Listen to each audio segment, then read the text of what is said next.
하나님의 말씀 미가 2장입니다. 미가서 2장 1절과 2절의 말씀을 나누어서 읽겠습니다. 제가 앞부분을 읽겠습니다. 미가 2장입니다. 그들이 침상에서 죄를 꾀하며 악을 꾸미고 날이 밝으면 그 손에 힘이 있으므로 그것을 행하는 자는 화 있을진저. 밭들을 탐하며 빼앗고 집들을 탐하며 차지하나니 그들이 남자와 그의 집과 사람과 그의 산업을 강탈하도다. 아멘. 이곳입니다. 예루살렘, 예루살렘, 평화의 도시. 평화의 도시에 오늘 방금 말씀처럼 사람들은 잠을 자는데 어떤 잠을 자냐면 어떻게 하면 내가 빼앗을 수 있을까? 내가 어떻게 하면 강탈할 수 있을까? 죄를 꾀하고 악을 꾸미며 그렇게 예루살렘에서 거주하고 있었습니다. 우리도 예수님을 믿는다면 내 마음속에서 뭐가 꾸며지고 뭐가 추구돼야 될까요? 안타깝게도 이 미가 선지자 시대 때는 사람들이 어디에서요? 침상에서 그들의 잠자리에서 하나님을 경외하여 회개하고 감사하지 아니하고 어떻게 하면 죄악을 꾀하고 악을 꾸미고 빼앗고 강탈하고 차지할 수 있을까를 궁리했어요. 그래서 이 본문을 볼 때 여러분 묵상을 이렇게 하셔야 돼요. 나는 내일 사업을 위해서, 내일 학교 학창 시절을 위해서 내가 주부로서 고민하는 건 죄가 아닐 거다 여기겠지만 이 침상에서 죄를 꾀하고 악을 꾸민다는 건 뭐냐면 하나님 경외하는 마음과 회개하는 마음과 감사한 마음 없이 내 인력과 육체만 의지하여 살아가는 그것도 하나님 보시기엔 죄악일 수 있습니다. 그래서 좀 이거를 말씀을 포괄적으로 확 넓혀서 내가 침상에서 자기 전에 무엇을 추구하고 무엇을 원하는가를 내 자신을 들여다봐야 됩니다. 성경에서 이 침상에서의 이 삶은 침대죠, 침대. 결국 언제가 침상이 되냐면 우리가 호흡이 닿는 그날 그 자리가 뭐가 되는 거예요? 침상이 되는 거예요. 우리가 사실은 뭐 방 안에서, 안방에서, 침상에서 주님께서 호흡을 걷어가실 수도 있지만 거기가 뭐 자동차가 될 수가 있고 길거리가 될 수도 있고 직장의 사업장 한가운데가 될 수도 있고 뭐 거닐다가 잔디밭이 될 수 있을지 모르지만 우리가 늘 침상에서 하나님 경외하고 회개하고 감사하는 훈련이 돼 있어야 돼요. 안 그러면 정말 궁극적 침상에서 죄를 꾀하고 악을 꾸미고 마음의 죄의 소용돌이 속에 있다가 주님께 부끄러운 모습으로 배울 수도 있다는 거죠. 이런 자들을 시편과 잠언에서 솔로몬도 언급했고 다윗도 언급했습니다. 그들은 무엇하면 자질 못한다고요? 악을 행하지 아니하면 사람을 넘어뜨리죠. 여러분 오늘 내가 손해봐야 잠을 잘 자요? 다른 사람 걸 더 내가 강탈해야 잠을 잘 잘까요? 둘 다 아니면 좋겠지만 내가 빼앗기지도 않아도 되고 내가 빼앗지도 않아야 되겠지만 보통은 여러분 아쉽지만 안타깝지만 악을 행하여 자는 사람들이 더 많아요. 여러분 분노하고 괴롭고 속상하고 이렇게 뭐랄까요 손해본 느낌에 있을 땐 잠이 잘 안 오잖아요. 그럴 때도 있어요. 제가 뭐 샀는데 어저께 10,000원이었는데 오늘은 5,000원인 거예요. 잠이 오나. 5,000원 때문에 잠을 못 자서 나가서 한 바퀴 돌고 내가 왜 어저께 샀을까? 5,000원짜리. 근데 내가 샀는데 그 20,000원이 됐어. 알고 보니까 갑자기 그게 이렇게 인플레이로 올라갔대요. 그러면 막 내가 괜히 더 이득 본 것 같아서 잠이 고소하게 잘 와요. 막 잠이 막 꿀잠이라 그러죠. 그런 거예요. 여러분 이 말씀을 볼 때 너무 막 사기꾼, 악마, 살인자 이런 분들 생각하지 마시고 나에게는 침상에서 하나님을 경외하고 회개하고 감사하며 잠을 자는가? 아니면 내가 오늘 이득 본 게 뭐지? 이득 본 것도 없는 것 같아. 내가 오늘 즐거웠던 게 뭐지? 즐거웠던 게 없는 것 같아. 내가 오늘 끝내줬던 게 뭐지? 끝내줬던 게 없는 것 같아. 잠이 안 와. 나 자기 전에라도 뭐 좀 끝내주는 걸 해야 될 것 같아. 누구라도 그냥 내가 뺏어봐야지. 내가 그냥 득이라도 봐야지. 그런 마음이라면 주님이 뭐라 그러시냐면 다윗의 고백이죠. 침상에서 죄악을 꾀하고 악한 길에 서는 자다 그래요. 그러니까 다윗이 참 괴로우면서도 유익한 훈련이 뭐였냐면 도망가서 어디 있었죠? 무슨 굴이라 그러죠 거기가? 엔게디에 있을 때마다 이런 생각했을 거예요. 언제까지 내가 저 기름 부은 자를 가만 내가 해치지 못하고 주님의 말씀에 순종하여 이렇게 살아야 할거. 그러나 그때마다 유혹이 있었지만 몇 번, 2번인가 유혹이 있었잖아요. 그때마다 죄악을 거절하고 악을 꾀하지 않고 악한 자와 짝하지 아니하고 악을 거절했잖아요. 다윗의 침상에서의 활동이었어요. 여러분 우리가 내가 잠에 들 때 내 영적 상태를 들여다보셔야 돼요. 그게 오늘 본문의 1, 2절의 내용이었습니다. 그러면 이렇게 악을 꾀하고 악한 길에 서지 않으려면 어떻게 해야 될까요? 다윗의 고백입니다. 같은 말씀인데요. 다윗이 뭐라 그래요? 침상에서 누구를 기억해요? 주를 기억해요. 이거 한 번도 안 해본 분은 이렇게 생각해요. 무슨 잘 때까지 뭐 하나님을 기억해? 뭐 잘 때까지 왜 주님을 기억해? 내 잠은 내 잠이지 내가 꿀잠 자리라 그러잖아요. 근데요 침상에서도 주를 기억해야 되고 조용히 혹시 떠오르는 말씀은 없나?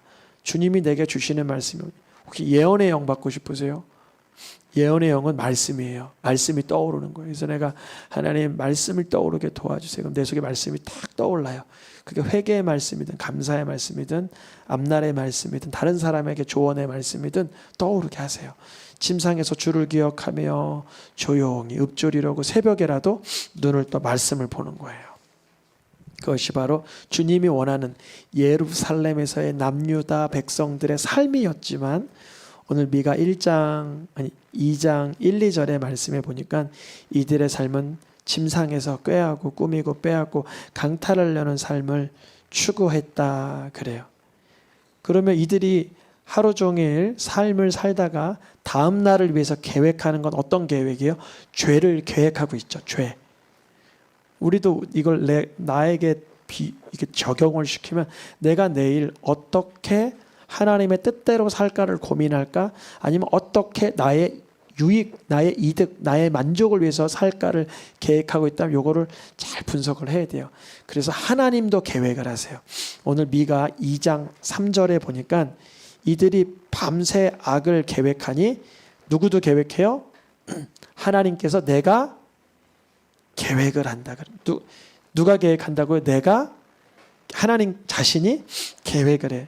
이제는 너가 그 다음 날 죄를 꾀하고 악을 꾀하고 내가 어떤 쾌락을 즐길까 계획하는 걸 더 이상 할 수 없도록 교만하게 다니지 못하도록 재앙을 계획하겠다 그래요. 근데 이것이 하나님은 사랑하는 사람에게는 징계를 주시는 사랑하는 자를 위한 채찍입니다. 그러니까 미가 말씀 2장 3절은 남유다 예루살렘 도성의 이 죄인들을 향한 하나님의 저주가 아니라 이들을 위한 하나님의 사랑의 메시지. 왜냐하면 교만은 패망의 선봉인데 주님이 교만하게 못 다니게 만드는 건 복을 주신다는 거예요. 그렇게 해석을 하는 거예요. 하나님께서 우리에게 때로는 따끔하게 매질을 하시고 징계를 하시고 훈계를 하시는 까닭은 우리가 높아지려고 하면 완악해지려고 하면 딱딱해지려고 하냐면 그때 교만함을 주님이 이렇게 제거하시기 위해서 교만하게 다니지 못하도록 죄짓지 못하도록 우리가 하나님께서 이렇게 징계를 하시면 그날 밤은 어떻게 자게 돼요? 눈물을 흘리면서 자게 돼요. 하나님 죄송해요. 제가 잘 모르고 주님 앞에 교만했습니다. 하나님 앞에 뻣뻣했습니다. 내가 완악했습니다. 감사한 걸 당연한 걸 여겼고 하나님께서 주신 것을 내 능력이라고 여겼습니다. 감사합니다. 이 교만하게 사는 삶을 주님이 막아주시는 거예요. 그때 뭐라고 말해요? 우리가 온전히 망하게 되었다. 그래요. 그러면 이제 우리가 온전히 하나님의 그 재앙으로 망하게 됐으면 뭐라 그래야 돼요? 주님, 주님의 뜻대로 살 수 있도록 가르쳐 주시옵소서. 그래야 되잖아요.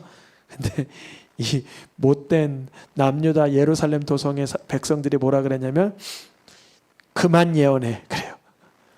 왜 그만 예언하냐면 이게 욕도 아니고 왜 끝까지 이런 말씀만 줘? 이런 거예요. 우리가 말씀을 듣다가 여러분 하나님의 말씀대로 살지 아니하면 하나님께서 징계하십니다. 한 번은 듣지만 여러 번 들으면 그게 어떻게 돼요? 욕처럼 들려요. 욕. 제가 예전에 어디 다니던 교회에서 하도 그 심판의 말씀을 많이 하니까 몇 명 성도님이 많이 떠나갔어요. 자꾸 욕한다고. 근데 제가 말씀 들을 때 욕은 아니었어요.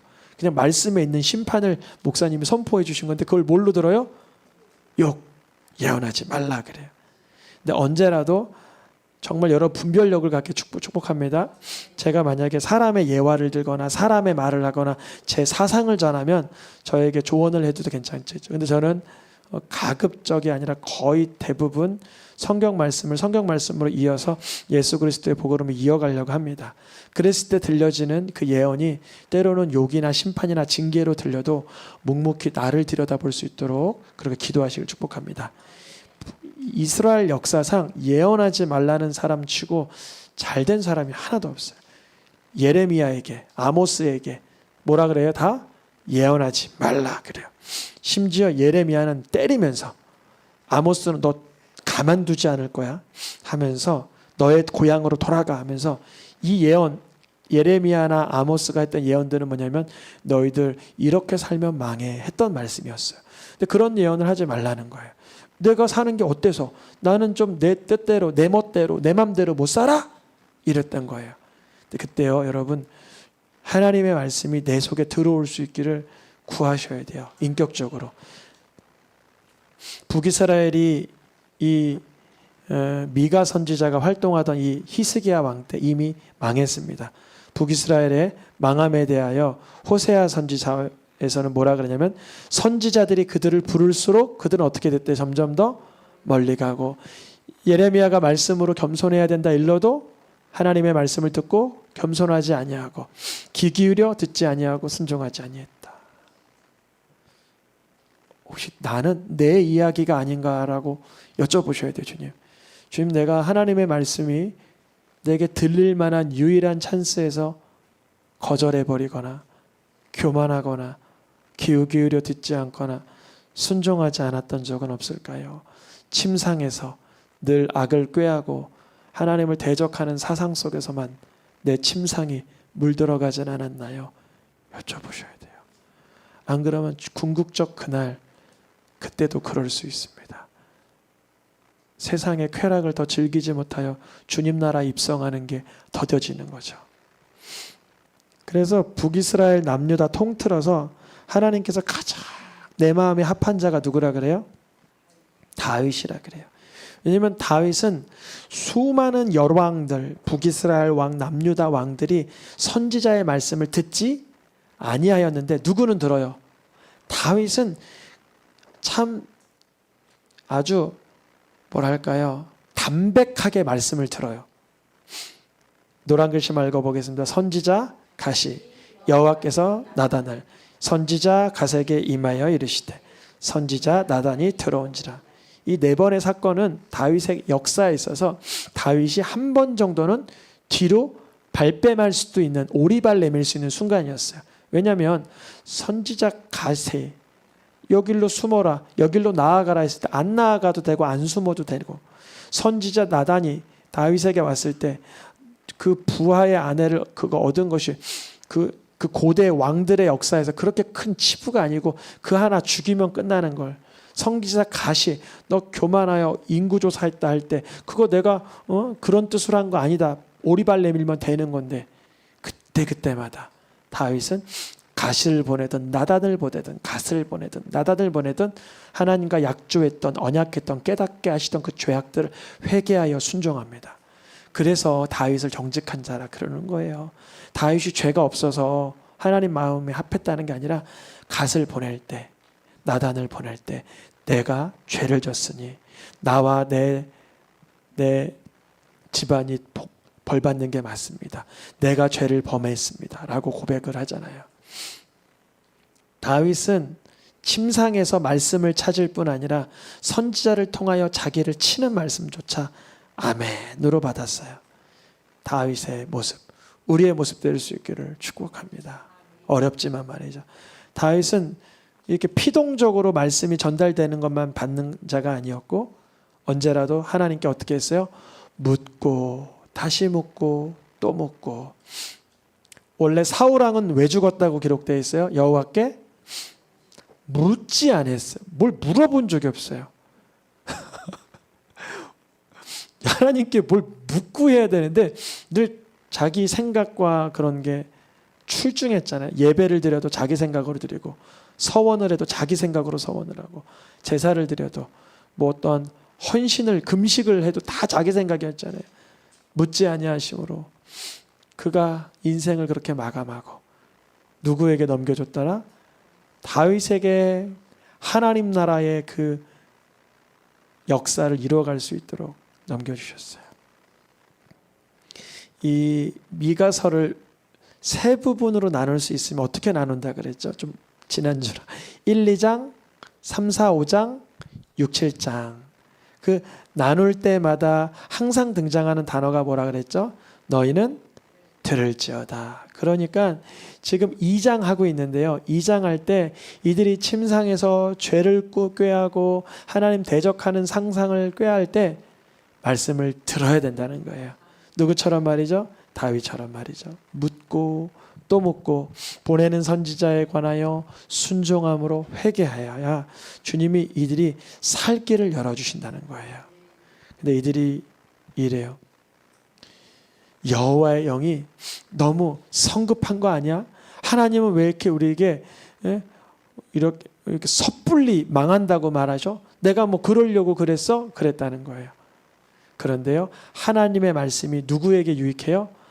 정직하게 행하는 자. 무슨 말이냐면 하나님의 말씀, 진노의 말씀이 심판의 말씀이라도 요나 선지자를 통하여 니느웨에 너희들 망할 거야. 그거 성급하게 느껴질 수 있죠. 야, 무슨 갑자기 망한다는 얘기를 해? 이럴 수 있지만 그들은 자기의 죄악을 보고 정직하게 말씀을 대하니까 유익하게 되었죠. 즉 바로 이 말씀이에요. 미가서를 통하여서 하나님께서는 백성들이 너 그렇게 하면 망해. 하나님 말씀을 어긋나고 불순종하고 교만하고 완악하면 하나님 기뻐하지 않아서 진노하셔 라는 말씀을 정직하게 받는다는 거죠. 그래야 유익함의 복을 얻게 되죠. 이 미가가 말씀을 전하는 이 시대에 근래라는 건 두 가지 뜻이 있는데 하나는 이렇게 선지자를 통해 말씀이 전해지는데도 종종 전해지는데도 하나님의 백성 예루살렘 평화의 도성의 자들은 여전히 무엇하고 있어요? 내 백성이 연약한 자들의 옷을 벗기고 부녀들을 쫓아내고 어린 자녀에게서 하나님의 영광 되는 것을 뺏어가며 죄악의 성향을 그대로 유지하고 있었다는 거예요. 하나님의 말씀이 떨어질 때 내게서 죄악의 성향들이 끊어지고 불태워져야 되는 거예요. 주님 도와주세요. 하나님의 말씀이 내가 깨달아지게 되게 해주시고 또 하나님께서 교만하지 않도록 주님께서 단속해 주실 때 깨끗하게 내 자신을 정직하게 드러내놓을 수 있도록 도와주시옵소서. 주님께서 그러한 복을 우리 성도님들에게 반드시 내려주시기를 축복합니다. 미가서 말씀은 이제 하나님께서 미가 시대에 어떤 계획을 알려주시냐면 이제 이 예루살렘 도성은 더 이상 어디가 아니라 즉 예루살렘 도성은 예루살렘이 아니다 이 뜻이에요. 쉬다, 쉴 곳, 샬롬이잖아요. 예루살렘이 샬롬이 아니다 이렇게 번역이 되는 거예요. 원래 예루살렘은 샬롬이어야 되는데 예루살렘의 평강이 없는 상태가 되는 거예요. 이유는 뭐죠?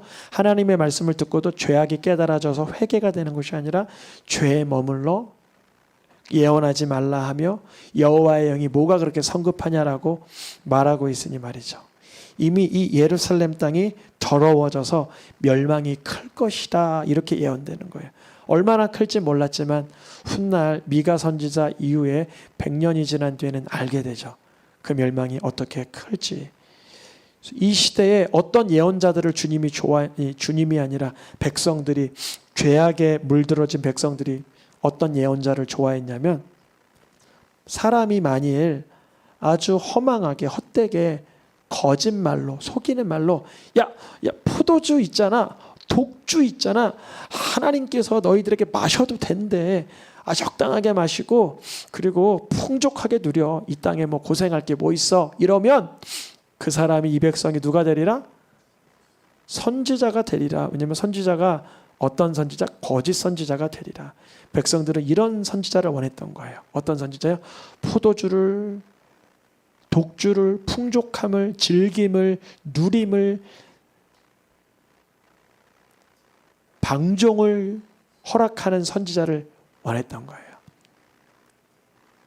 여러분, 우리의 삶 속에 하나님의 말씀이 나를 때로는 찌르는, 방망이 같이 때리는 그런 말씀에 효력이 있기를 축복합니다.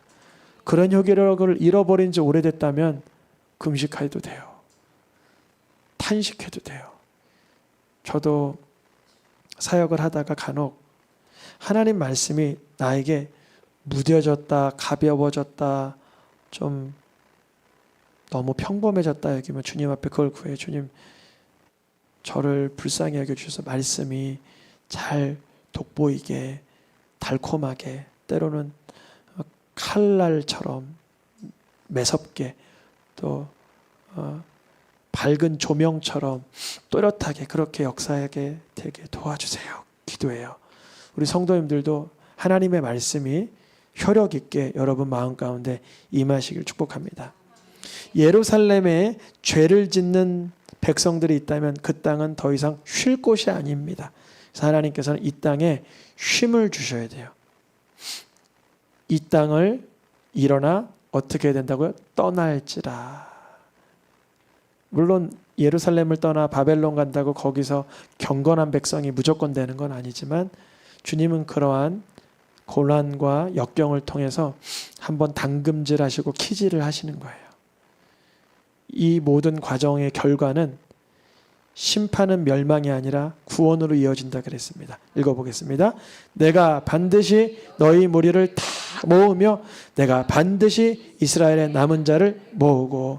그러니까 미가 2장만 읽으면 하나님께서 굉장히 화가 나신 것 같고 분명히 심판하고 징계하시는데 이런 키질을 통하여, 선지자를 보내어 책망함을 통하여 그 속에서 남은 자, 즉 하나님의 백성들을 찾으신다는 거예요. 하나님의 백성들은 하나님의 때로는 책망과 심판과 징계의 말씀이 그 마음밭에 찔림으로, 따가움으로 그렇게 반응될지라도 하나님의 은혜와 자비를 알기 때문에 다시 주님 앞에 나아갑니다. 읽어보고 마치겠습니다. 마지막 구절. 그들의 왕이 앞서가며 여호와께서는 선두로 가시리라. 아멘. 이 남유다 백성들의 삶이 죄악에 많이 더러워졌지만 하나님께서는 이들을 정결하게 하고 깨끗하게 세척하시는데 능력이 있으십니다. 그들의 왕이 누구죠? 예수 그리스도이십니다. 많은 왕들을 기대하고 기다려봤지만 사실 다윗도 메시아가 아니었죠. 오직 하나님 나라의 왕으로 등극하신 예수 그리스도만 우리의 삶 가운데 우리의 죄악의 문제를 깨끗이 해결하시고 우리를 복된 자녀된 삶으로, 하나님의 백성된 삶으로 인도하실 줄 믿습니다.